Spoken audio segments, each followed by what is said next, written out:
इस हफ्ते सिनेमाघरों में आई है यामी गौतम और इमरान हाशमी स्टारर हक, जो एक संवेदनशील मुद्दे पर आधारित फिल्म है। क्या ये टॉपिक की सेंसिटिविटी को ठीक से हैंडल कर पाती है, जानेंगे हमारे रिलायबल रिव्यू में।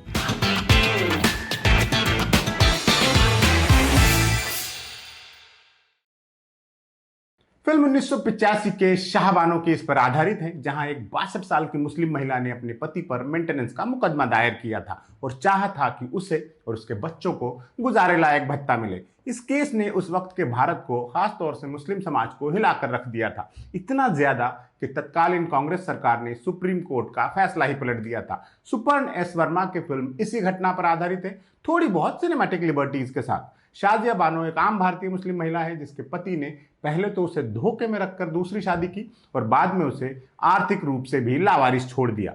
शाजिया बानो इस नाइंसाफी के खिलाफ कोर्ट का दरवाजा खटखटाती है और फिर बरसों के दायरे में फैली एक लंबी लड़ाई लड़ती है। शाजिया बानो का यह संघर्ष ही फिल्म का कोर एलिमेंट है और ये काबिल तारीफ बात है कि डायरेक्टर और एक्टर्स ने इस फिसलन भरी राह पर बेहद संतुलित परफॉर्मेंस दी है।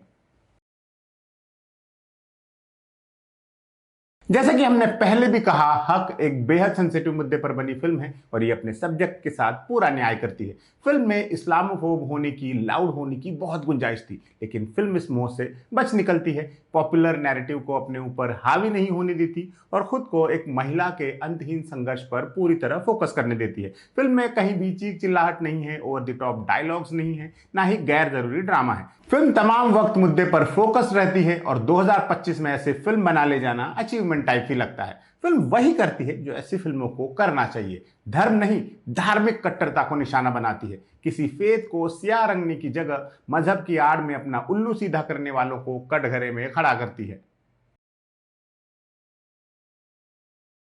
फिल्म में किरदारों की टाइप कास्टिंग से भी बचा गया है, जैसे दूसरी पत्नी को आराम से विलेन बनाकर पीछा छुड़ाया जा सकता था, लेकिन फिल्म इस सिंपल टैक्टिक से बचती है, जोर देकर बताती है कि वो भी एक पैट्रियार्कल सोसाइटी की विक्टिम ही है जिसे किसी और के खिलाफ हथियार बनाया गया है। फिल्म मजहब के हवाले से ही हिपोक्रेसी के परखच्चे उड़ाती है और सीन दर सीन बताती चलती है कि कैसे मजहब का इस्तेमाल कुछ लोग अपने फायदे के लिए लगातार करते ही रहते हैं, चाहे फिर वो मेहर की रकम को एलिमनी समझकर पल्ला झाड़ लेना हो या अपनी सहूलियत से 3 तलाक लेना। शरिया लॉ के हवाले से की गई नाइंसाफियों को फिल्म हेड ऑन एड्रेस करती है, मजहब को मानवीयता की रोशनी में तौलती चलती है।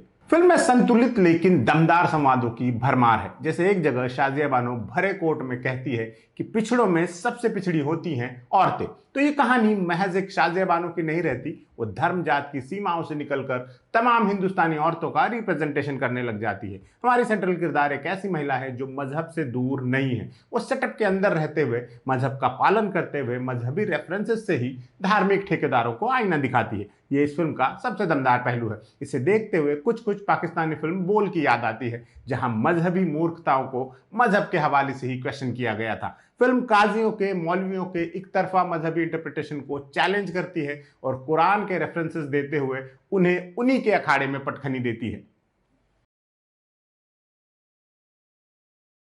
एक्टर्स की बात की जाए तो ये पूरी तरह यामी गौतम शो है। क्या कमाल की परफॉर्मेंस दी है उन्होंने, उनके एक्सप्रेशंस बैंग ऑन हैं। एक त्यागी हुई, पति की बेवफाई से आहत लेकिन अपने हक के लिए दृढ़ प्रतिज्ञ औरत के किरदार को उन्होंने अपने अंदर समो लिया है। जैसे कई सीन्स ऐसे हैं जहां उनसे नजरें नहीं हटती, चाहे कोर्ट सीन्स हो या घरेलू सेटअप, वो किरदार का दामन हर वक्त मजबूती से थामे रहती है और शाजिया बानो के अलावा कुछ और लगती ही नहीं। कितने ही सीन्स में किरदार का दर्द उनकी आंखों में पढ़ सकते हैं आप। उनका क्लाइमैक्स एक्ट तो लगभग रुला देता है। अपने साथ हुई नाइंसाफी के खिलाफ लड़ रही एक औरत जो अपने ही समाज से जिल्लत भी झेल रही है, लेकिन फिर भी हार नहीं मान रही।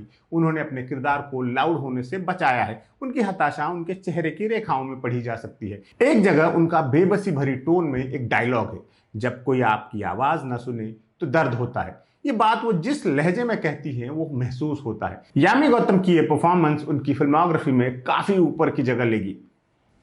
इमरान हाशमी ने भी उम्दा काम किया है। धर्म की आड़ में पनाह पाने वाला एक ईगोइस्टिक मर्द उन्होंने बहुत कन्विक्शन से प्ले किया है। उनका किरदार शातिर भी है, ओकेजनली क्रूर भी है और पुरुष तो है ही। उन्होंने ये तमाम शेड्स अच्छे ढंग से दिखाए हैं। शाजिया के पिता के किरदार में दानिश हुसैन ने कमाल का काम किया है। शाजिया की दुनिया का इकलौता आदमी जो उसके साथ मजबूती से खड़ा रहा और तमाम मजहबी ठेकेदारों को ये याद दिलाता रहा कि उसकी बेटी का अपना एक अलग वजूद है। शिवा चड्ढा, वर्तिका सिंह और असीम हट्टंगड़ी ने अपने अपने किरदार अच्छे ढंग से निभाए हैं।